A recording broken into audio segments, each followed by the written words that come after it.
جسے ہم پورا کہتے ہیں مڈل ایسٹ، بلکہ صرف مڈل ایسٹ نہیں، پورا شمالی افریقہ سلطنت عثمانیہ کا حصہ تھا، خلافت عثمانیہ۔ لیبیا، الجزائر، مصر، پورا حجاز، یمن، پورا عراق، شام، اور یہ شام ہی کے حصے ہیں در حقیقت، اردن اور لبنان، یہ شام عرب، عراق عرب، یہ پورا علاقہ خلافت عثمانیہ یہ اس کا حصہ تھا۔ پہلی جنگ عظیم میں انگریزوں نے عربوں کو بغاوت پر آمادہ کیا، غداری پر آمادہ کیا، انہوں نے خلافت عثمانیہ کے خلاف بغاوت کی، بیج بوئے ان کے دلوں کے اندر نفرت، ابھارا انہیں تم ترکوں کے غلام کیوں ہو، تمہیں خود حاکم ہونا چاہیے، تم کھڑے ہو جاؤ، ہم مدد کریں گے، تم بغاوت کرو، تم ان ترکوں کے خلاف ہماری مدد کرو، ہم تمہیں آزاد کر دیں گے، تم اپنے پاؤں پر خود کھڑے ہو جاؤ۔ یہ بہت ہی ہمارے لیے دردناک المیہ ہے پہلی جنگ عظیم کا۔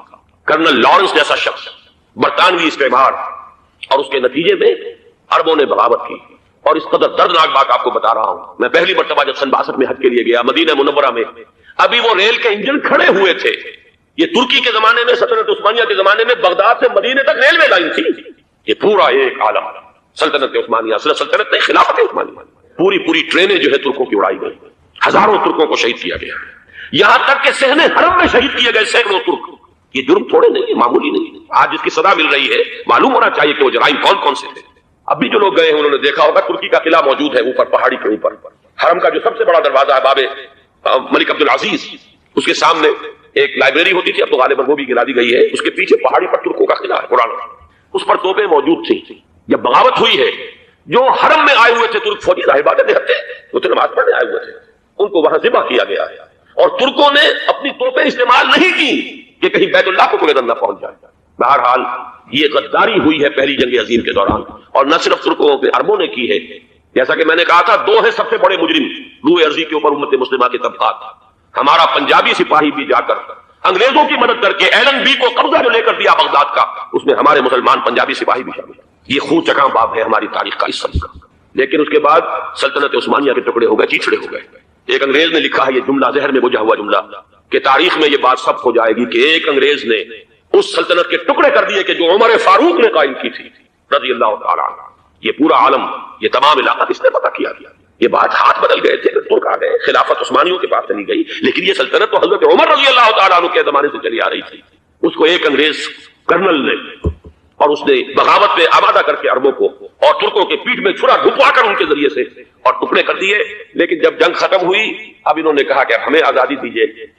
اب انہیں معلوم ہوا کہ غداروں کو دنیا میں کیا ملتا ہے، ٹکڑے کر دیے گئے۔ یہ حصہ عراق یہ انگریز کے پاس رہے گا، شام کا یہ علاقہ یہ فرانسیسیوں کے پاس رہے گا، مصر پر انگریزوں کا تسلط رہے گا، لیبیا اطالویوں کے پاس رہے گا۔ لے دے کر یہ جو علاقہ تھا حجاز، تو کہ وہاں کچھ تھا ہی نہیں، بوادٍ غیر ذی زرع، یہ عربوں کے پاس چھوڑ دیا گیا۔ اس وقت جو بادشاہ ہیں شاہ حسین اردن کے، ان کے دادا سب سے بڑے غدار وہی تھے، لہذا ان کو اس علاقے کی بادشاہ سے دی۔ اس کے بعد نجد سے تحریک اٹھی، وہ سعودی جو خاندان ہے وہ نجد سے اٹھا تھا۔ نجد میں اس وقت کچھ بھی نہیں تھا، وہ تو صرف ریت کے تودے تھے، کچھ بھی نہیں، لہذا ادھر کسی استعماری قوت کو دیکھنے کی ضرورت ہی نہیں تھی۔ وہ تو بعد میں تیل برآمد ہوا اور اس کی حیثیت ہو گئی، اور یہ امارات کا علاقہ جو ہے اس کی دنیا میں اب گویا کہ یوں سمجھیے کہ جو سب سے زیادہ اہم علاقے ہو سکتے ہیں روئے ارضی کے نقشے پر، ان میں سے ایک وہ ہو گیا۔ لیکن یہ اس وقت کی بات میں کر رہا ہوں، کوئی حیثیت نہیں تھی، لہذا اس کو چھوڑ دیا۔ یہ ہے تاریخی پس منظر، یہ لکیریں جو کھینچی گئی ہیں، یہ ایک ملت اسلامیہ کو جو قومیتوں میں تقسیم کیا گیا، پھر نعرے لگوائے گئے المصر والمصریین، الشام والشامیین۔ اب شامی ایک علیحدہ قوم ہو چکے ہیں، مصری ایک علیحدہ قوم ہو چکے ہیں، عراقی ایک علیحدہ قوم ہو چکے ہیں۔ یہ ساری تقسیمیں استعمار کی پیدا کرنا ہے، اس کا کوئی تعلق اسلام کے ساتھ نہیں۔ اب ضرورت تو اس بات کی تھی کہ استعمار کے پنجے جب یہاں سے کچھ ہٹے، دوسری جنگ عظیم کے بعد ایک دور آیا، امریکہ ابھرا ہے دنیا کی عالمی سطح پر سیاست میں، اس کے ہاں کچھ آزادی کے تصورات تھے، اس نے بھی سپورٹ کیا۔ برطانیہ کمزور ہو چکا تھا، وہ اتنے بڑے علاقے کو ہولڈ نہیں کر سکتا تھا۔ ہندوستان بھی آزاد ہوا، پھر یہ کہ اور دوسرے علاقوں سے بھی اس کو پسپائی اختیار کرنی پڑی۔ استعمار کے پنجے جس طرح بھی ہوئے، ان کے سینوں سے، عربوں کے سینوں سے جو ہے گویا کہ وہ ہٹے، لیکن امریکہ نے ایک اپنی بہت بڑی حکمت عملی جو اختیار کی، عالم عرب کے سینے میں اسرائیل کا خنجر پیوست کر دیا، تاکہ یہ کبھی آزاد نہ ہو جائے، ہمارے انگوٹھے تلے رہے، ہماری پالیسی گورن کرے۔ یہ استعمار کا دوسری جنگ عظیم کے بعد، جہاں برطانوی استعمار، فرانسیسی استعمار رفتہ رفتہ یہ ہٹنے شروع ہوئے۔ صدر ناصر نے انگریزوں کو اٹھا کر پھینکا میڈیٹرینین میں اور دوسرے جگہوں سے، الجزائر نے آزادی حاصل کی فرانس سے، اطالویوں سے جو ہے لیبیا والوں نے آزادی حاصل کی، یہ ہو گیا۔ لیکن ایک خنجر پیوست کر دیا گیا اسرائیل کا سینہ عرب، اس صورتحال میں ظاہر بات ہے کہ ایک تو بڑی آئیڈیل پوزیشن تھی کہ پورا عالم اسلام متحد ہو، لیکن وہ تو بہت دور کا خواب معلوم ہوتا ہے۔ علامہ اقبال سے بڑا کوئی نقیب نہیں ہے ملت اسلامی کی وحدت کا، ایک ہو مسلم حرم کی پاسبانی کے لیے نیل کے ساحل سے لے کر تابخا کے کاشور، لیکن انہیں بھی اپنے لیکچرز میں کہنا پڑا کہ اس وقت جو صورتحال ہے پورے عالم اسلام کی ایک وحدت بن جانا تو تقریباً ناممکن نظر آ رہا ہے۔ اگر کسی طرح ایک common wealth of Muslim nations وجود میں آ جائے تو بھی بڑی کامیابی ہے، لیکن اس سے بھی پہلے یہ تو زیادہ آسان تھا کہ عالم عرب ایک وحدت کی شکل اختیار کرے۔ یہ تو ایک قوم ہے، اکثر و بیشتر ایک نسل یا زیادہ دو نسلیں کہتی ہیں، شمالی افریقہ میں بربر نسل بھی ہے، باقی تو سب عرب ہے۔ یہ پورا عالم ایک نسل، ایک زبان، پورے اتنے رقبے کے اوپر بولے جانے والی ایک زبان، یہ تو ایک ہو جائے۔ افسوس یہ ہے کہ اس کا ایک ہو جانا، ایک شخصیت ابھری تھی جو مذہبی مزاج کی شخصیت تھی، جو دینی مزاج کی حامل شخصیت تھی، اگر اس کی قیادت میں عالم ہندوستان اور خراسان یعنی موجودہ افغانستان کا تھی۔ ابن ماجہ کی روایت ہے عن عبداللہ ابن الحارث رضی اللہ تعالی عنہ قال رسول اللہ صلی اللہ علیہ وسلم یخرج ناس من المشرق یؤتئون للمہدی عن سلطان یعنی سلطانہ، دونوں طرح سے پڑھ سکتے ہیں۔ حضرت عبداللہ ابن حارث فرماتے ہیں رضی اللہ تعالی عنہ کہ حضور نے ارشاد فرمایا مشرق کی طرف سے وہ فوجیں نکلیں گی، لوگ آئیں گے جو عرب میں مہدی کی حکومت قائم ہے۔ یہ مہدی کون ہوں گے اس کا ذکر میں ذرا بعد میں کروں گا، لیکن نوٹ کر لیجیے کہ مہدی سے پہلے لازماً کسی مشرقی علاقے کے اندر وہ نظام قائم ہو چکے گا، تب وہاں سے فوجیں آئیں گی۔ یہ مشرق کون سا؟ عرب کے مشرق میں آپ چلیے، ایران بھی آ جائے گا، افغانستان بھی ہے، پاکستان بھی، اور اگر اسے اور توسیع دیں تو ہندوستان بھی ہے۔ یہ ہے عرب کا مشرق، اس سے فوجیں جائیں گی، جس کا کیا مطلب ہے کہ اس میں سے کسی جگہ پر نظام خلافت پہلے قائم ہو جائے گا تاکہ وہاں سے فوجیں جائیں گی جو جزیرہ نما عرب میں حضرت مہدی کی حکومت کو قائم آئے۔ اب دوسری حدیث سنیے، یہ سنن ابن ماجہ کی حدیث تھی جو میں نے آپ کو سنائی، آپ نے پڑھی۔ دوسری عن ابی ہریرہ رضی اللہ تعالی عنہ، یہ ترمذی شریف کی روایت ہے، قال قال رسول اللہ صلی اللہ علیہ وسلم یخرج من خراسان رایات سود لا يردها شيء حتى تنصب بإيلیا، خراسان کے علاقے سے سیاہ جھنڈے لے کر فوجیں آئے گی، ان کا رخ کوئی موڑ نہیں سکے گا، ان کو پیچھے پھیر نہیں سکے گی کوئی بھی، یہاں تک کہ وہ یروشلم میں جا کر جھنڈے نصب کر دیں۔ ایلیا حضور کے زمانے میں یروشلم، یہ یروشلم تھا جب حضرت سلیمان کی حکومت تھی، اور یہاں پر معبد سلیمانی، ہیکل سلیمانی قائم، پھر یہ یروشلم بھی رہا ہے تاریخ میں، یہاں تک کہ سن 70 عیسوی میں جب ٹائٹس رومی جنرل نے اس کو گرایا، ختم کیا، سیکنڈ ٹیمپل گرا دیا، اور یہاں سے یہودیوں کو نکل جاؤ، یہاں کوئی یہودی باقی نہیں رہا، بالکل تہو بالا برباد کر دیا۔ اس کے کوئی 150 سال بعد ہیڈریان، رومن ایمپرر ہیڈریان، اس نے پھر دوبارہ آباد کیا اسے، 150 سال تک یہ بالکل بنجر اور بالکل غیر آباد ہوا۔ اب ہیڈریان نے جب آباد کیا تو اس کا نام ایلیا رکھا، اب یروشلم نام نہیں، تو حضور کے زمانے میں پھر اس کا نام ایلیا۔ اور اب اس سے کیا معلوم ہو رہا ہے کہ یہ یروشلم مسلمانوں کے قبضے سے اس وقت نکلا ہوگا، ایک دفعہ پہلے نکلا تھا 999 عیسوی میں مسلمانوں کے ہاتھ سے نکلا، کروسیڈرز عیسائیوں نے آ کر اس کو قبضے میں کیا، لاکھوں مسلمانوں کو مارا کر اس کو 1187 عیسوی میں واپس لیا ہے۔ کس نے لیا ہے؟ صلاح الدین ایوبی کرد۔ عرب کھوکھلے ہو چکے تھے، عربوں نے کھویا، واپس نہیں لے سکتے، بہت حکومت کر چکے تھے 400-500 برس کی، اور ان کے عیش اور ان کے آرام اب ان میں جان نہیں تھی کہ وہ واپس لے سکتے۔ واپس لینے والا گرم کرد صلاح الدین ایوبی، گویا کہ اب آپ سمجھئے کہ 88 برس تک عیسائیوں کا قبضہ رہا یروشلم۔ اب 1967 میں یہودیوں نے قبضہ کیا ہے، اور اب 38 برس ہو گئے، 88 نہیں 38 برس ہو گئے، لیکن وہ دور آئے گا کہ اب پھر لیں گے، لینے والے عرب بھی نہیں ہوں گے، خراسان کے علاقے سے فوجیں آئیں۔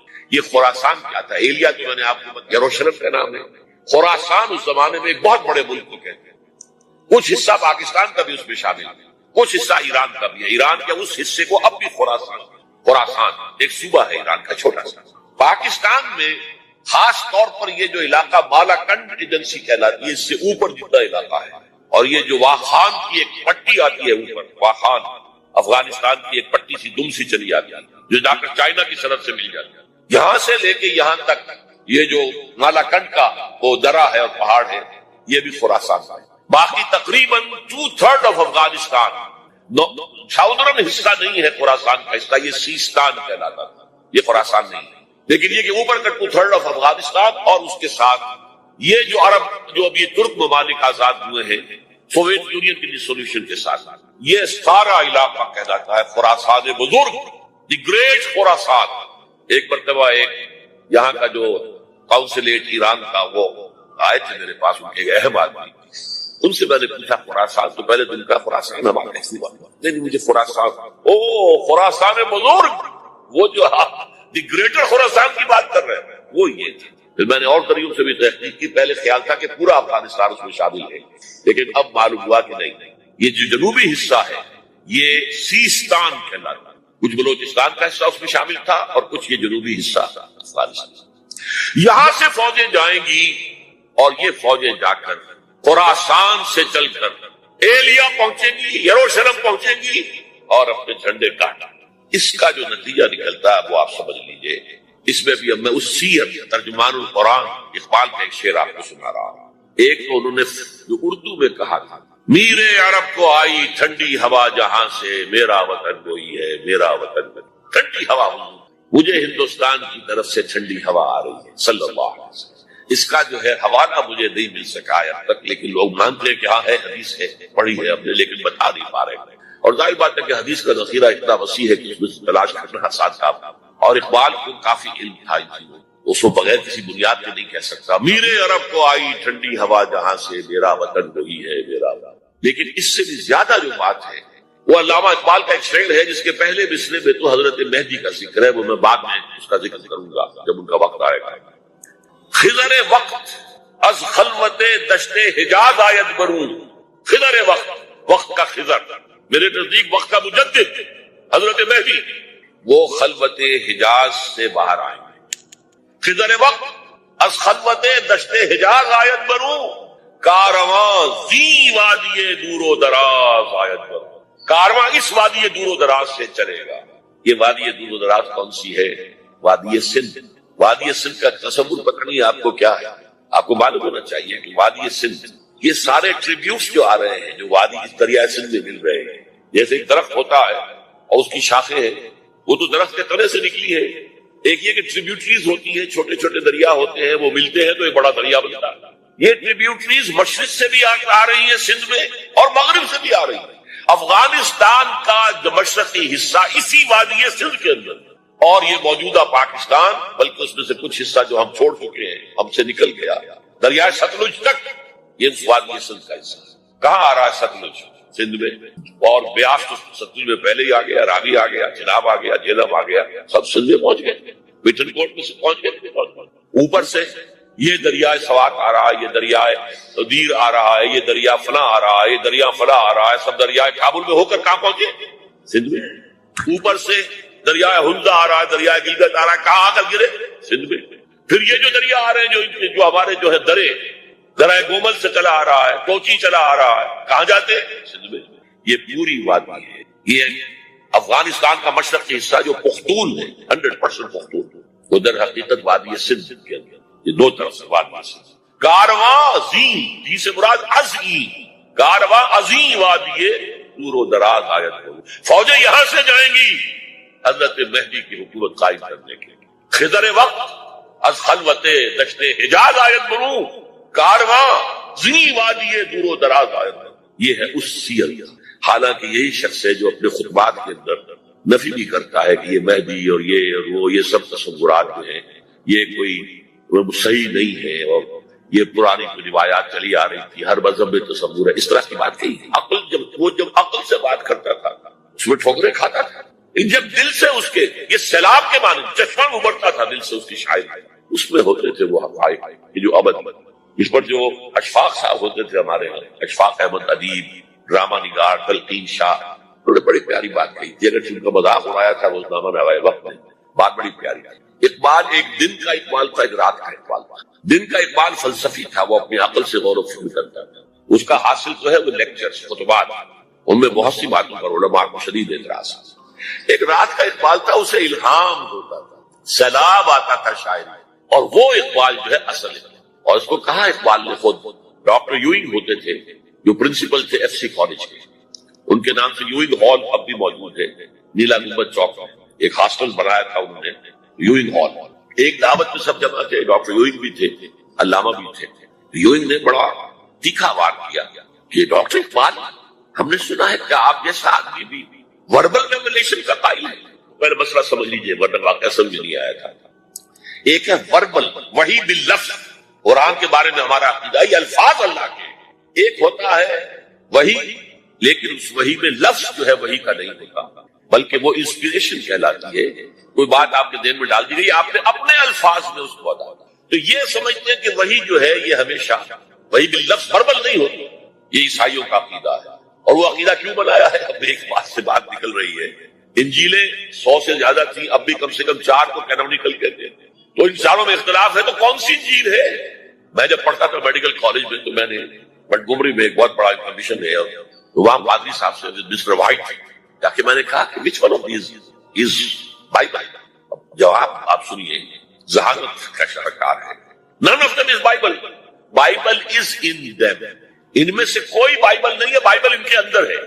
یعنی جو مفہوم عیسیٰ کو وہ خدا سمجھتے ہیں اور ان کو اپوسٹلز کہتے ہیں، یہ نبی تھے، حضرت عیسیٰ کے رسول تھے، یہ متی ہوں یا جان ہوں جو بھی ہے اپوسٹلز.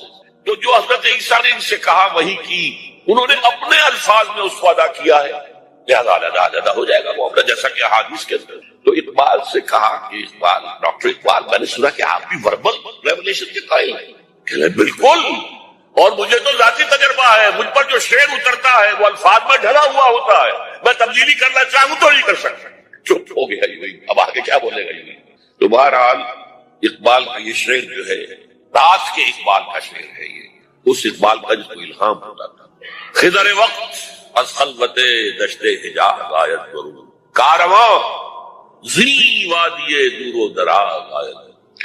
اب میں نے اب تک تو یہ ڈسکس کیا ہے قرآن، حدیث، سنت اور ایک ترجمان قرآن کے حوالے سے. اب آئیے عالمی حالات کے. عالمی حالات سے بھی معلوم ہوتا ہے کہ ایک عالمی ریاست تقدیر مبرم ہے. زمانہ تیزی کے ساتھ ادھر جا رہا ہے، جبکہ پوری دنیا کی ایک ریاست ہے، بلکہ بہت پہلے سے اس کا تقاضا پیدا ہو چکا ہے. دنیا اتنی چھوٹی ہو گئی ہے، آج آپ اسے کہتے ہیں گلوبل ولیج. یہ تو گاؤں کے مانند ہے، کوئی فاصلہ نہیں رہا. امریکہ میں تاج پوشی ہو رہی ہے، بش صاحب کی، ان کا منظر ہم بیٹھے دیکھ رہے ہیں، سارا کا سارا 12,000 میل دور بیٹھے ہوئے دیکھ رہے ہیں. دنیا کیا ہے؟ یہ تو ایک گاؤں ہے، ایک شہر ہے. اور ایک عالمی ریاست اگر قائم نہیں ہوتی تو دنیا میں کبھی امن قائم نہیں ہوتی. لہذا دنیا میں امن کے لیے ایک عالمی ریاست ضروری ہے، اور اسی کے پہلے قدم کے طور پر وہ لیگ آف نیشنز جو ہے قائم کی گئی. کوئی تو ادارہ ایسا ہونا چاہیے جہاں دنیا کے سارے ممالک کے نمائندے بیٹھیں، سوچیں، غور کریں، فیصلے کریں. اگرچہ وہ جو بے ایمانیاں دلوں میں تھی، جو بدنیتیں دلوں میں تھی، انہوں نے ناکام کر دیا، لہذا وہ مر گئی، ختم ہو گئی. ہاں، جنم دے گئی اسرائیل کو. اس کے وطن سے اسرائیل نے جنم لیا. اسرائیل نے نہیں، بالفور ڈکلریشن کہ یہودیوں کو فلسطین میں آباد ہونے کی اجازت. اچھا، جب وہ ختم ہو گئی تو تقاضا موجود تھا، کوئی ادارہ ایسا ہونا چاہیے بھائی بیٹھے سب وہاں فیصلے کرے، ورنہ تو 2 برتن کھڑک جائیں گے تو اس کے بعد وہ عالمی جو ہے ایک کنفرنٹیشن ہو سکتی ہے.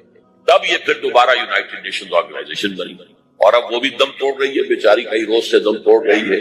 اس لیے کہ عراق وار کے ضمن میں ایک پیسہ بھر بھی وقت نہیں دی بش نے یو این او کی حمایت یا مخالفت. کیا رہ گیا اس کا؟ بس ایک کلب ہے، آؤ بیٹھے گفتگو کرو، اللہ اللہ خیر سے. جتنے ریزولوشن یو این او نے پاس کیے جنرل اسمبلی نے اسرائیل کے خلاف، سب کو ویٹو کیا ہے امریکہ نے. فائدہ کیا ہوا؟ جنرل اسمبلی کا فیصلہ کشمیر کے بارے میں موجود ہے 55 سال سے، اس پر عمل درآمد نہیں ہو سکتا. تو وہ در حقیقت جب عدل انسان کے اندر نہ ہو، اللہ پر ایمان اور یقین نہ ہو، آخرت کے محاسبے کا احساس نہ ہو، تو کوئی بھی آپ ادارہ بنا لیں پھر ہو جائے گا. ایک زمانے میں، وہ بھی میرے زمانہ طالب علمی کا ہے، جمعیت طلبہ والے جو ہے کراچی سے نکالا کرتے تھے اسٹوڈنٹس وائس، ایک انگریزی افروزہ، اس میں لکھا تھا یو این او کا مطلب ہے یونائٹڈ نیشنز آرگنائزیشن نہیں، انٹائڈ نیشنز آرگنائزیشن، جو بندھی ہوئی نہیں ہے آپس میں. یہ نیشنز جو ہے ان کا کوئی آپس میں تعلق نہیں ہے، ان کی آرگنائزیشن انٹائڈ یونائٹڈ. اور آج اس کا منظر سامنے آ چکا ہے. لیکن تقدیر مبرم ہے. The march of history can not be stopped. چاہے نیو ورلڈ آرڈر آئے، چاہے جسٹ ورلڈ آرڈر آئے، آئے گا ورلڈ آرڈر جس میں کوئی شک نہیں. گلوبلائزیشن ہو رہی ہے، ٹرپس کا معاہدہ ہو رہا ہے. یہ سارا جو ہے کدھر ہم سفر کر رہے ہیں، کدھر جا رہے ہیں؟ Towards a world state. اس عالمی ریاست کے قائم ہونے میں کمپیٹیٹرز کون کون ہیں، کون اپنا نظام قائم کرنا چاہتا ہے؟ اس کے لیے اقبال کے دو شعر ہیں۔ دنیا کو ہے پھر مارکہ روح و بدن پیش، مارکہ روح و بدن روحانیت اور میٹیریلزم، دنیا کو ہے پھر مارکہ روح و بدن پیش، تہذیب نے پھر اپنے درندوں کو ابھارا۔ تہذیب کے درندے یہ ہے مغربی قوموں کے لیے بہترین لفظ، تہذیب کے درندے کہتے ہیں سیویلائزیشن سیویلائزیشن سیویلائزیشن، اور جو درندگی وہ کرتے ہیں کوئی بھیڑی ہے وہ درندگی نہیں کر سکیں گے جو وہ کرتے۔ دنیا کو ہے پھر مارکہ روح و بدن پیش، تہذیب نے پھر اپنے درندوں کو ابھارا، اللہ کو پابند دیے مومن پہ بھروسہ، ابلیس کو یورپ کی مشینوں کا ساتھ۔ This grand confrontation is very soon to come, very soon to come, very soon۔ ایک طرف اللہ ہے اور مرد مومن ہے، دوسری طرف ابلیس ہے اور اس کا سب سے بڑا ایجنٹ یہودی ہے اور یہودیوں کے سپورٹرز عیسائی۔ یہ ہے دو طرفہ، یہ دو فریق ہیں، اور وہ میں آپ کو پہلے سنا چکا ہوں نظر۔ ابلیس نے کہا تھا مجھے نہ جمہوریت کا کوئی خطرہ ہے، نہ کوئی فاشزم سے خطرہ ہے، نہ کوئی اشتراکیت سے خطرہ ہے اگر کوئی خطر مجھ کو تو اس امت سے ہے جس کی خاکستر میں ہے اب تک شرار آس، خال خال اس قوم میں اب تک نظر آتے ہیں، وہ کرتے ہیں اشک سحر گاہی سے جو ظالم بزرگ۔ وہی خطرہ ہے جس کا ذکر کیا جب یو ایس ایس آر ختم ہو گئی، جس کے لیے نیٹو بنایا گیا تھا، جس کے لیے سیٹو بنایا گیا تھا، جس کے لیے سینٹو بنایا گیا تھا to contain U S S R. اب جب یو ایس ایس آر ختم ہو گیا وہ تو سربہ سجود ہو گیا مغرب کے سامنے، ہاتھ پھیلا کر بھیک مانگنے کی پوزیشن میں آ گیا۔ اس وقت اثر نو نیٹو کو آرگنائز کر رہے ہیں، ایکسٹینڈ کر رہے ہیں۔ کسی نے پوچھا چیف آف دی نیٹو سے کہ یہ اب آپ کو کس بات میں ہمیں مسلم فنڈامنٹلزم سے خطرہ ہے، وہ جو ابلیس نے کہا وہی اس نے کہا، ہمیں اندیشہ ہے مسلم فنڈامنٹلزم، لہذا ہمیں چوکس رکھنا ہے اور مضبوط کرنا ہے اور تکڑے ہونا ہے۔ یہ ہے در حقیقت ہے اگر کوئی خطر مجھ کو تو اس امت سے ہے جس کی خاکستر میں ہے اب تک شرار آس۔ اب دیکھیے ایک طرف میں نے بتایا ایک یہودی ہے اور ان کے خواب ہیں۔ خواب کیا ہے؟ گریٹر اسرائیل قائم کر، جس میں تقریباً پورا مڈل ایسٹ آ جائے۔ حدیث میں یہ بھی آتا کہ اصفہان سے 70,000 یہودی دجال کا ساتھ دیں گے، لیکن بہرحال خراسان ایک صوبہ ہے افغانستان کا اس وقت بھی شمال مشرقی کونے میں، مجھے امید ہے وہاں سے خیر کی، کیونکہ خراسان کا لفظ وہاں پہ شامل ہے، اور حضور کی حدیث میں بعد میں آپ کو سناؤں گا کہ خراسان سے فوجیں چلیں گی جو یروشلم کو دوبارہ حاصل کریں گی، فتح کریں گی، جیسے پہلے یروشلم کھویا عربوں نے تھا، دوبارہ حاصل کیا تھا کرد نے، کرد خون صلاح الدین ایوبی رحمت اللہ علیہ، ایسے اب پھر عربوں نے کھویا ہے، لیکن لینے والے خراسان سے لشکر آئیں گے۔ یخرج من خراسان رایات سود لا یردها شیء حتی تنصب بإیلیا، خراسان کے علاقے سے کالے علم لے کر لشکر چلیں گے جن کے رخ کو کوئی موڑ نہیں سکے گا جب تک کہ وہ جا کر یروشلم میں نصب کرے۔ دھنکی ہوئی روئی یا دھنکی ہوئی اون کے مانند، گالوں کے مانند جو ہے، یہ جیسے کہ ہیا تمر مر السحاب آیا ایک جگہ پر کہ تم ان کو دیکھ رہے ہو بڑے جمے ہوئے ہیں، ٹھوس ہے، وہی تمر مر السحاب، اس وقت تو یہ تمہارے پہاڑ جو ہے یہ ایسے ہوں گے۔ اور آج اس کی حقیقت ہم پر واضح ہے، پہلے تو آدمی نہیں سمجھ سکتا تھا کہ یہ بادل کیسے چلتے ہیں اور بادلوں کی حقیقت کیا ہے، لیکن آج جب آپ جہاز میں بیٹھ کر بادلوں کو چیرتے ہوئے اوپر جاتے ہیں یا چیرتے ہوئے نیچے اترتے ہیں تب صاف نظر آتا کہ بادل کیا ہے، معلوم ہے کہ ایک طرح کا غبار سا ہے، اس کی کوئی ٹھوس حقیقت نہیں ہے۔ تو تم اسے دیکھ رہے ہو کہ یہ جامد ہے، وہی تمر مر السحاب، وہ تو اس طریقے سے چل رہے ہوں گے، اس طریقے سے وہ منتشر ہو چکے ہوں گے اس کے اجزاء، اور وہ اس طرح چل رہے ہوں گے کہ بادل چلتے ہیں۔ اور سورہ نبا میں آ جائے گا وَسُيِّرَتِ الْجِبَالُ فَكَانَتْ سَرَابًا، یہ پہاڑ چلا دیے جائیں گے اور یہ ہو جائیں گے ریت کے معنی۔ سراب کہتے ہیں وہ چٹیل میدان جس میں ریت پڑا ہوا ہے، اور اسی وجہ سے اس کے اندر جو عکس آتا ہے چیزوں کا اور آدمی دھوکہ کھا جاتا ہے کہ یہ کوئی پانی ہے یہاں پر۔ سورۃ المزمل میں الفاظ آ چکے ہیں وَكَانَتِ الْجِبَالُ كَثِيبًا مَهِيلًا، تو یہ مختلف تعبیرات ہیں، اور یہاں پر ان 3 آیات میں ایک بات نوٹ کرنے کی ہے کہ یہ صورتیں جو اب ہم پڑھ رہے ہیں، اور یہ سورہ قاف سے سمجھیے کہ سلسلہ شروع ہوا ہے جس کو آخری منزل کہا جاتا ہے، اور ہمارے یہ مکی اور مدنی صورتوں گروپ کے اعتبار سے اس میں 2 گروپ آ جاتے ہیں۔ ان میں یہ ہے کہ لغت کے اعتبار سے بڑے مشکل مقامات ہیں، آسان نہیں ہے۔ ہم تراجم کی مدد سے اور مختلف جو لوگوں نے تحقیقیں کی ہیں ان کے حوالے سے بہرحال ایک رائے قائم کر لیتے ہیں، لیکن ان الفاظ کی پوری کنہ تک پہنچنا، ان کی اصل حقیقت کو، اس کے لیے تو لغت کا بہت گہرا علم جو ہے بہت ضروری ہے، بہت مطالعہ اس کے لیے لازم ہے۔ لیکن یہ کہ اس سے جو چیز ہم اخذ کر رہے ہیں کہ یہ وہ زلزلۃ الساعہ ہے، وہ قیامت کے وقت جو ہلچل پیدا ہوگی، کتنے بڑے حصے میں ہوگی اس کائنات کی وہ ہم نہیں جانتے۔ کبھی یہ تصور تھا اور یہ ہو سکتا ہے واللہ عالم، اب بھی میں اس کی نفی مطلق نہیں کر سکتا کہ شاید یہ پوری کائنات کے اندر زلزلہ ہوگا، لیکن یہ تصور بھی ہو سکتا ہے کہ یہ کسی ایک گیلیکسی کے اندر ایک گیلیکسی کی قیامت آ رہی ہے۔ اس لیے کہ سورہ طلاق میں جیسے کہ آیا ہے کہ جیسے آسمان ہے ویسے ہی اتنی ہی زمینیں بھی ہیں، تو اب ہمیں نہیں معلوم کہ ہمارے علاوہ بھی کوئی زمینیں موجود ہوں اور ہمارے علاوہ بھی کہیں کائنات کے اندر اس طرح کا جو نظام ہے زندگی کا اور حیوانات کا وہ موجود ہے، واللہ عالم۔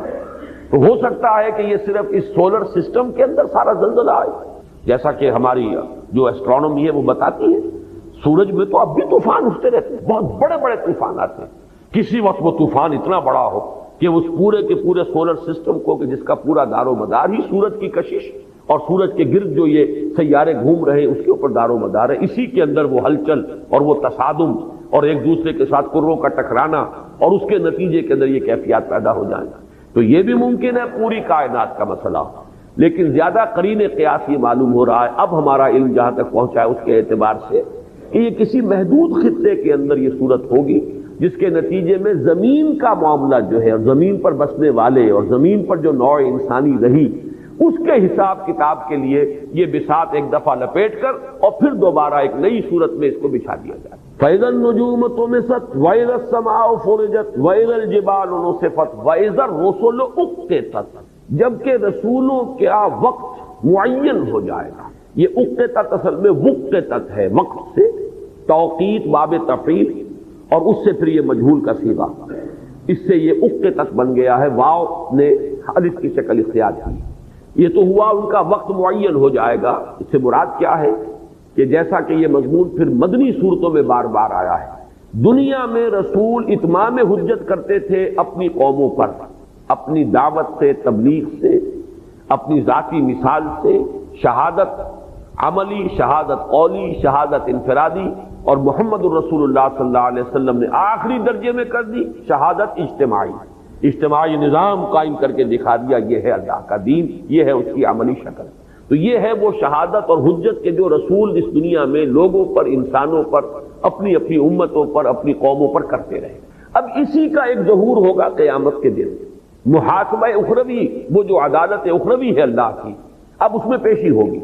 ایک ایک قوم، ایک ایک امت کا جب معاملہ ہوگا پیشی کے لیے تو پھر اس کا رسول پہلے کھڑا ہوگا اور وہ وہاں پر گواہی دے گا، ٹیسٹیفائی کرے گا، جسے آپ کہتے ہیں پروزیکیوشن وٹنس، سرکاری گواہ کی حیثیت سے کھڑے ہو کر رسول گواہی دیں گے، اے اللہ تیرا پیغام جو ہم تک پہنچا تھا ہم نے ان تک پہنچا دیا تھا، ہماری ذمہ داری پوری ہو گئی تھی، پروردگار ہم نے اس میں کوئی کمی نہیں کی۔ یہ وہ مضمون ہے کہ جو ایک مکی صورت میں بھی بڑے پرجلال انداز میں آیا ہے، فَلَنَسْأَلَنَّ الَّذِينَ أُرْسِلَ إِلَيْهِمْ وَلَنَسْأَلَنَّ الْمُرْسَلِينَ، تو ہم لازماً پوچھ کر رہیں گے ان سے بھی جن کی طرف کے ہم نے رسولوں کو بھیجا، اور ان سے بھی جن کو رسول بنا کر بھیجا، اس لیے کہ یہ ذمہ داری جو ہے بہت بڑی ہے، بڑی نازک ہے۔ اللہ کا پیغام، اللہ کی وحی ایک شخص تک آئی، ظاہر بات ہے پوری قوم کے پاس تو فرشتہ نہیں آیا، پوری قوم کے پاس تو وہ کتاب نازل نہیں ہوئی، پوری قوم کو تو اللہ نے ایک ایک فرد تک تو وہ بات نہیں پہنچائی۔ اب یہ پوری ذمہ داری جو ہے اس فرد کی ہے، وہ رسول وہ بڑے کٹھن ذمہ داری کا حامل ہو گیا ہے، اس امانت کو پہنچائے اور پہنچانے کا حق ادا کرے۔ اگر وہ نہیں کرتا بالفرض تو گویا کہ لوگوں کی گمراہی کا وبال اس پر آ جائے۔ تم نے پہنچایا کہ نہیں؟ تمہارے پاس امانت تھی ہماری، تمہیں پہنچانا تھا نوع انسانی کو۔ اگر وہ پہنچا دے اور پہنچا ہی نہ دے، پہنچانے کا حق ادا کر دے تو وہ بری ہو گئے، اب محاسبہ ہوگا، اب تم بتاؤ تم نے کیا۔ یہ ہے در حقیقت فَلَنَسْأَلَنَّ الَّذِينَ أُرْسِلَ إِلَيْهِمْ، ہم لازماً پوچھیں گے ان سے جن کی طرف ہم نے رسولوں کو بھیجا، وَلَنَسْأَلَنَّ الْمُرْسَلِينَ، اور ہم لازماً پوچھیں گے مرسلین سے، بھیجے ہوئوں سے، رسولوں سے کہ تم نے وہ پیغام پہنچا دیا یا نہیں۔ یہی ہے کہ جو مضمون بار بار آیا ہے، فَكَيْفَ إِذَا جِئْنَا مِن كُلِّ أُمَّةٍ بِشَهِيدٍ وَجِئْنَا بِكَ عَلَىٰ هَٰؤُلَاءِ شَهِيدًا۔ سورہ نساء کی جو آیت ہے، ویسے تو سورہ نحل میں بھی یہ مضمون آیا ہے، بلکہ 2 مرتبہ آیا ہے، لیکن سب سے زیادہ نمایاں ہو کر اور واضح ہو کر یہ مضمون سورہ نساء کی آیت نمبر 41 میں آیا ہے۔ فَكَيْفَ، کیا ہوگا اس دن، کیا بیتے گی، ذرا تصور کرو کیا حال ہوگا اس دن۔ فکیف اذا جئنا من کل امت بشہید، ہر امت میں سے ہم لا کر کھڑا کریں گے، انہی میں سے ہوتے تھے رسول، انہی کے بھائی بند، انہی کا کتھ اینڈ کن، انہی میں سے، من کل امت برسول وجئنا بک علی ہؤلاء شہیدا، اور اے محمد ہم آپ کو لائیں گے ان کے خلاف گواہی دینے کے، ان پر گواہ بنا کر۔ اور علا کا لفظ آتا ہے حرف جار عربی زبان میں کسی کی مخالفت کے لیے، لام آتا ہے کسی کے حق میں کوئی شے ہو۔ القرآن حجت لک او علیک، یہ قرآن یا حجت ہے تمہارے حق میں یا تمہارے خلاف، یا تو اسے مانو گے، اس پر عمل کرو گے، اسے حرز جاں بناؤ گے، اسے اپنا امام بناؤ گے، تو یہ تمہارے لیے دلیل راہ ہے، حجت ہے اس دنیا میں، اور یہی تمہارے لیے شافع بن کر کھڑا ہوگا قیامت کے دن کہ پروردگار تیرا یہ بندہ مجھے پڑھتا رہا، مجھ کو سمجھتا رہا، مجھ پر غور کرتا رہا، مجھ پر عمل کرتا رہا، میری پیروی کرتا رہا۔ القرآن حجت لک او علیک، یا پھر تمہارے خلاف۔ پروردگار یہ مانتا تھا کہ میں تیری کتاب ہوں، پھر اس نے مجھے نہیں پڑھا، ہر شے کو سمجھا، مجھے نہیں سمجھا، اور سمجھا بھی تو مجھ پر عمل نہیں کیا۔ القرآن حجت لک او علیک، تو یہی وہ لفظ آتا ہے، وہ حرف جو ہے علا، فکیف اذا جئنا من کل امت بشہید وجئنا بک علی ہؤلاء شہیدا۔ اور اس پر آپ کو واقعہ یاد ہوگا، میں نے اس کو نقل بھی کیا ہے مسلمانوں پر قرآن مجید کے حقوق نامی جو میرا کتاب کا ہے، اس میں اس آیت پر حضور صلی اللہ علیہ وسلم کی آنکھوں سے آنسو رواں ہوئے۔ حضرت عبداللہ ابن مسعود یہ فرماتے ہیں کہ حضور نے فرمائش کی کہ قرآن پڑھو، مجھے قرآن سناؤ، تو میں نے یہ عرض کیا کہ حضور آپ کو سناؤں، آپ پر تو نازل ہوا ہے۔ آپ نے فرمایا ہاں، لیکن مجھے دوسروں سے سن کر کچھ اور حظ اور کیفیت حاصل ہوتی ہے، تم سناؤ۔ تو امتثال امر میں انہوں نے سورہ نساء شروع سے پڑھنی شروع کی۔ اب حضور سر جھکائے بیٹھے ہوئے ہیں یا تشریف فرما ہے، اور ظاہر بات ہے کہ عبداللہ ابن مسعود پڑھ رہے ہیں تو ان کی گردن جھکی ہوئی ہے، تلاوت کر رہے ہیں، قرات کر رہے ہیں۔ جب اس آیت پر پہنچے فَكَيْفَ إِذَا جِئْنَا مِن كُلِّ أُمَّةٍ بِشَهِيدٍ وَجِئْنَا بِكَ عَلَىٰ هَٰؤُلَاءِ شَهِيدًا، تو حضور نے فرمایا حسبک حسبک، بس کرو بس کرو۔ اب وہ فرماتے ہیں حضرت عبداللہ ابن مسعود کہ میں نے نگاہ اٹھا کر دیکھا حضور کی آنکھوں سے آنسو رہا، اس لیے کہ اپنی قوم کے خلاف گواہی دینی ہوگی کہ پروردگار میں نے پہنچا دیا تھا۔ ظاہر بات ہے اس میں ابو لہب بھی ہے، اپنا ہی حقیقی چچا ہے، اس میں تو ابو طالب بھی ہے، بہرحال وہ بھی ایمان نہیں لائے، اس دنیا سے بغیر کلمہ شہادت ادا کیے چلے گئے۔ یہ ساری گواہی کن کے خلاف پڑے گی؟ جیسے ابھی 2 جمعوں میں میں نے بیان کیا ہے کہ رسالت اور نبوت رحمت ہے، لیکن سب کے حق میں نہیں، رحمت تو انہی کے حق میں ہے جنہوں نے اس کی ہدایت اور رہنمائی سے فائدہ اٹھایا، جنہوں نے اس سے استفادہ نہیں کیا ان کے تو الٹا خلاف پڑ گیا معاملہ کہ اگر پہلے رسول کی آمد سے پہلے وہ کوئی عذر پیش کر سکتے تھے، کوئی بہانہ بنا سکتے تھے، کوئی رعایت انہیں حاصل ہو سکتی تھی، تو اب وہ ختم ہوا کہ اب تو تمہارے اوپر آخری درجے میں حجت قائم کر دی گئی، لہذا اب تم کسی رعایت کے مستحق نہیں رہے۔ یہی وجہ ہے کہ دنیا میں اللہ کا قاعدہ یہ رہا ہے کہ جب رسول بھیج دیا گیا پھر بھی اگر کسی قوم نے کفر ہی پر جو ہے اصرار کیا اور اسی کے اوپر وہ بضد رہی تو پھر اس کو ہلاک کر دیا گیا، نو کنسیشن نہ ہو، اب کوئی موقع نہیں کسی رعایت۔ تو یہ ہے جس کا نقشہ کھینچا جا رہا ہے۔ وَإِذَا الرُّسُلُ أُقِّتَتْ، معلوم ہوتا ہے کہ رسولوں کا اس وقت ایک ٹائم ٹیبل معین ہو جائے گا۔ اب یہ پہلا جو 3 آیات تھی، میں نے جیسا کہ کئی مرتبہ کیا، جب ہم قیامت کا لفظ استعمال کرتے ہیں تو ہم بہت سی چیزوں کو اور بہت سے ایک دوسرے سے جدا اور نہ معلوم کتنا ان میں فصل ہوگا زمانی اعتبار سے، ان مرحلوں کو ہم جمع کر لیتے ہیں۔ یہ مرحلے 3 ہیں۔ ایک مرحلہ ہے وہ ساعہ، الساعہ والساعة أدهى وأمر، جس کو کہا گیا ان زلزلۃ الساعة شیء عظیم۔ یہ نقشہ جو ہے فَإِذَا النُّجُومُ طُمِسَتْ وَإِذَا السَّمَاءُ فُرِجَتْ وَإِذَا الْجِبَالُ نُسِفَتْ، یہ وہ الساعہ ہے، وہ قیامت۔ اس کے بعد تو وہ ہلاکت ہے جو سب پر طاری ہو جائے گی، تمام جتنے بھی اس وقت بھی حیات ہوں گے، سوائے جو بھی اللہ تعالیٰ کسی جگہ پر آیا ہے الا ما شاء ربک یا الا من شاء اللہ، باقی یہ کہ سب کے اوپر ہلاکت ہو جائے گا۔ اس کے بعد پھر دوسرا مرحلہ آئے گا، بعث بعد الموت۔ یہ بعث بعد الموت جو ہے یہ ہے دوسرا مرحلہ۔ پھر وہ تیسرا مرحلہ ہے جسے قیامہ کہا جاتا ہے، پیشی ہو رہی ہے، اب کھڑے ہوئے ہیں اللہ کے حضور میں، یہ ہے یوم القیامہ۔ تو یہ مراحل اب ان میں کتنا کتنا فصل ہوگا یہ آج ہم نہیں جانتے۔ اس پہلی الساعہ وہ قیامت، ہم تو لفظ قیامت کا اطلاق ہم تینوں پر کر رہے ہیں، لیکن یہ ہے کہ ایک وہ الساعہ ہے پھر بعث بعد الموت ہے، پھر قیامہ ہے، پھر کھڑے ہونا ہے اللہ کے حضور میں، یوم یقوم الناس لرب العالمین، جس دن کے لوگ کھڑے ہوں گے اپنے رب تمام جہانوں کے پروردگار کے حضور میں۔ تو یہاں پہلی 3 آیات میں وہ الساعہ کا بیان تھا، فَإِذَا النُّجُومُ طُمِسَتْ وَإِذَا السَّمَاءُ فُرِجَتْ وَإِذَا الْجِبَالُ نُصِفَتْ، اور اب جو آ رہا ہے یہ ہے وہ القیامہ، اب جبکہ پیشی کا وقت آ رہا ہے۔ ظاہر بات ہے اس میں کوئی ٹائم ٹیبل ہوگا جو اناؤنس کر دیا جائے گا، کتنے کتنے وقفے سے مختلف امتیں آئیں گی، اور ہر امت کا رسول جو ہے وہ کس وقت وہ ٹیسٹیفائی کرے گا، وہ ایک یعنی ابھی جو میں نے لفظ استعمال کیا تھا پروزیکیوشن وٹنس کی حیثیت سے، وَإِذَا الرُّسُلُ أُقِّتَتْ، جب ان کا وقت معین ہو جائے گا، ان کی حاضری اور پیشی کا اور ان کی گواہی کا ٹائم ٹیبل واضح ہو جائے گا، لِأَيِّ يَوْمٍ أُجِّلَتْ، کس دن کے لیے، اجلت یعنی اخرت، کس دن کے لیے یہ معاملہ ٹالا گیا تھا، کس دن کے لیے وہ ٹالے گئے تھے، لفظ پر ترجمہ یوں ہوگا، یعنی دنیا میں وہ دعوت دیتے رہے، تبلیغ کرتے رہے، تلقین کرتے رہے، اور ایسے مراحل یہ کئی جگہ پر ہم گزرتے ہوئے دیکھ چکے ہیں کہ اور سیرت کے اندر بھی یہ چیزیں مل جاتی ہیں کہ بربنائے طب بشری طبیعت میں پیدا ہوتا تھا یہ ایک احساس کہ اب کب تک انہیں ڈھیل دی جائے گی، کب تک چھوٹ دی جائے گی، حق ان کو اوپر واضح ہو چکا، انہوں نے انکار کرنے کا بھی یوں سمجھیے کہ حق ادا کر دیا، اپنے کفر اور اپنی خباثت کا پورا ثبوت فراہم کر دیا۔ تو اہل ایمان کے دل میں تو بار بار یہ بات آتی تھی آخر اللہ کا عذاب کیوں نہیں آ جاتا، کب تک انہیں چھوٹ دی جائے گی۔ تو یہ معاملہ کبھی بربنائے طب بشری کسی رسول کے دل میں بھی پیدا ہو جانا بالکل یعنی ناقابل قیاس یا بالکل مستبعد نہیں ہے، لیکن یہ کہ ٹالا جاتا ہے، یہ حساب ہوگا، جیسے کہ کئی جگہ پر آیا ہے کہ اگر ایک وقت معین نہ ہوتا، وَلَوْلَا أَجَلٌ مُّسَمًّى، اگر نہ ہوتا تو ابھی ہم ان کا قصہ چکا دیتے اور پاک کر دیتے، لیکن ایک اجل معین ہے، ایک وقت معین ہے، اس دنیا میں بھی ان کی ڈھیل کا ایک وقت ہے، اس سے پہلے عذاب نہیں آئے گا، اور پھر آخرت کی ایک اجل تو ہے، وہ اجل جو ہے معین، تو لِأَيِّ يَوْمٍ أُجِّلَتْ، کس دن کے لیے ان کو ملتوی کیا گیا، ان کے معاملے کو ٹالا گیا، کس دن کے لیے فیصلہ جو ہے وہ آپ یوں کہہ دی کہ آج کل بھی ہوتا ہے ججمنٹ ریزرو، وہ ججمنٹ کا جو ہے وہ وقت جو ہے معین کیا گیا تھا، لِأَيِّ يَوْمٍ أُجِّلَتْ، لِيَوْمِ الْفَصْلِ، فیصلے کا دن،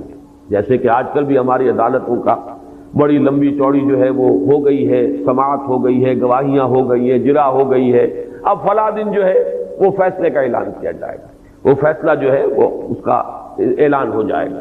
اسی طریقے سے یہ یوم الفصل ہے، لیوم الفصل وما ادراک ما یوم الفصل، اور تم کیا سمجھتے ہو، کیا تمہیں اندازہ ہے، کتنا کچھ تمہیں، اب اس میں بھی ادراکا اور یدریکا کا ایک فرق ہے بعض حضرات کے نزدیک، ادراکا بعض حضرات تو اس میں کوئی فرق نہیں کرتے، تمہیں کیا معلوم، تم نہیں جانتے، تمہیں اندازہ نہیں ہے، اس دن کی ہولناکی کا تمہیں اندازہ نہیں ہے، اس دن کی شدتوں کا تمہیں اندازہ نہیں ہے۔ ایک تو یہ کہ یہ نفی ہر حال میں، ایک رائے یہ ہے کہ وما ادراک کا جب آتا ہے تو اس میں نفی نہیں، اس بات ہے، اور کیا ہی تمہیں معلوم ہے اے محمد صلی اللہ علیہ وسلم وہ یوم الفصل کیا ہے۔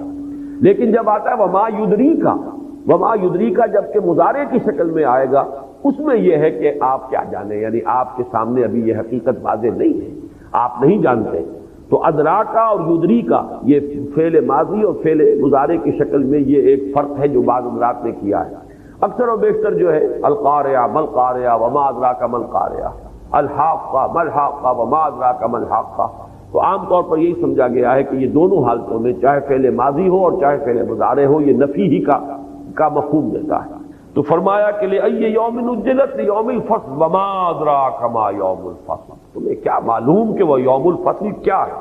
اس میں یہ بھی ہے کہ اگرچہ بظاہر تو خطاب حضور سے ہے صلی اللہ علیہ وسلم، مخاطب اول تو قرآن کے آپ ہی ہے، لیکن یہ کہ یہاں مراد ہو سکتی ہے پوری نوع انسانی جو اس قرآن کو پڑھنے والی ہے، جس تک کہ تبلیغ ہو رہی ہے، کہ اے سامع تجھے کیا پتا وہ قیامت ہے کیا، وہ فیصلے کا دن کیا ہے، وہ یوم عظیم، یوم یقوم الناس لرب العالمین، وہ بڑا دن، وہ عظمت والا دن، وہ بڑا سخت دن، جس کو کہ سورہ مزمل میں کہا گیا یوم یجعل الولدان شیبا، وہ دن کے جو بچوں کو بوڑھا کر دے گا، والسماء منفطر بک، اور آسمان جو ہے پھٹ پڑنے کو ہے، وہ دن جو ہے وہ تو گویا کہ ایک ایسے بھاری بوجھ کے مانند ہے کہ آسمان اس کو سنبھالتے ہوئے گویا کہ بوجھ کے مارے پھٹ پڑنے کو، تو وہ دن جو ہے اس کی ثقالت، اس کی شدت، اس کی سختیاں، اس کی ہولناکیاں، یہ قرآن مجید میں مختلف اسلوب سے بیان ہوئی ہے. یہاں بس ایک سوال کے انداز میں، لیکن اس سوال کے اندر جو ہے جو استفہام انکاری اسے کہیں، استفہام تقریری کہیں،